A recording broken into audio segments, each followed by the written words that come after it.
Hey parents and Switch leaders, I'm Craig Groeschel, and your Switch pastors asked me to talk to you about some really important questions that may come up when you're helping guide your teenagers around some important subjects like dating, relationships, sexual questions, and such. And so over the next few weeks, I'm going to answer some questions and just give you some thoughts that may help you better minister to and prepare your students for what they're going to face.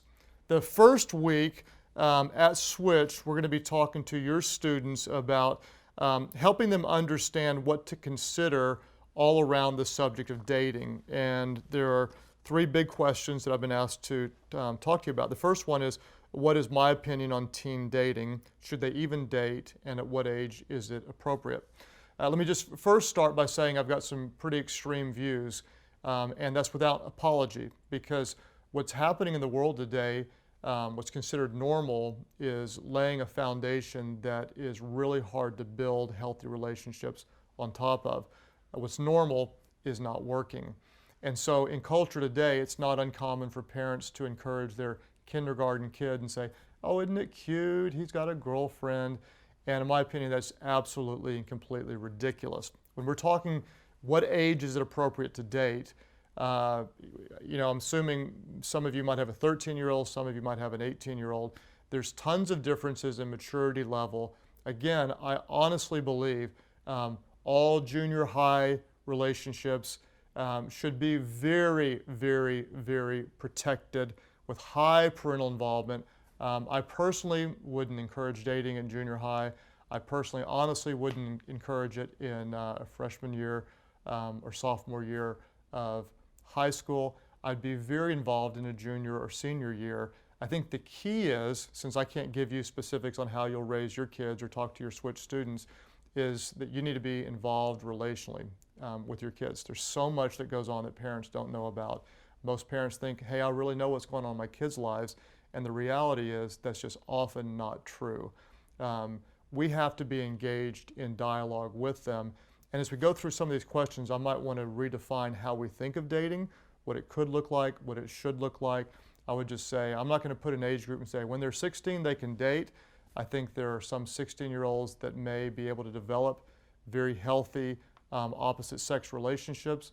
There are some 18-year-olds that still have a lot of development to do before they're really prepared to do it. So I'm not going to put a hard age limit on it at this point. Number two, what are some top things to consider when choosing who to date? What is it appropriate to compromise on, and what can you not compromise on? Again, I might redefine what does it mean to date. I'm going to encourage the kids to do stuff in groups. Let's just learn how to be friends first. Friends with the opposite sex, and develop healthy relationships. Friends with the same sex is actually really important as well. If we can't work through hard times if I can't with my guy friends, then I'm going to have a hard time with my wife later on. So just developing relational skills is really, really important.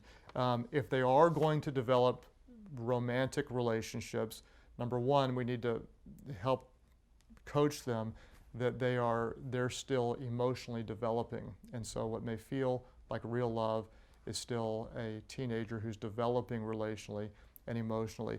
What are we not going to compromise on? All day long, I'm not going to compromise on dating a non-Christian. I want them to be around someone who is spiritually putting God first. But again, my kids, my oldest daughter at 17, 18 hadn't dated a boy. They're not kissing. And that's honestly, just by years of helping them to see that their top priority is not romance in junior high or high school, but their top priority is serving and pleasing God. So let's be careful what we call dating. We might help redefine that and help them see developing relationships, friendships is more important than romantic involvement before they're mature enough to handle it. What should healthy and appropriate teen dating relationships look like? Okay, let's say you're going to let your 16-year-old date or whatever. That's your decision. If they're going to do it, I would really, really encourage them to spend time in groups. You put them alone, and things are going to likely happen. Temptations are greater when they're alone. I like to see them in groups. I like to see them in especially groups of the right friends. You hang around the wrong friends, they're going to end up doing the wrong things. I like to see them in groups of the right friends. I'd like to see them really involved with your family. If your daughter's dating a guy, I'd like to see that guy at your house more than having her out in a car. I don't want my 16-year-old daughter going out with some 18-year-old guy alone in a car. That's just me. I want to see them close to my home, in my family. I want to be involved in helping shape the relationship. Now, that's not going to happen if I haven't been involved with them for the last 5 years. If I just try to insert myself, they're probably going to say, get out of here, who are you, why are you doing this? And so the key is to start early, to have open communication, and to look to them, have them look to you as a part of the guidance. I'm blessed that my oldest two daughters, at this point they're 17 and now 19, come to me, ask for my blessings, ask for my advice, ask for my involvement. And that's what we want. We want to be in a place where we can coach them.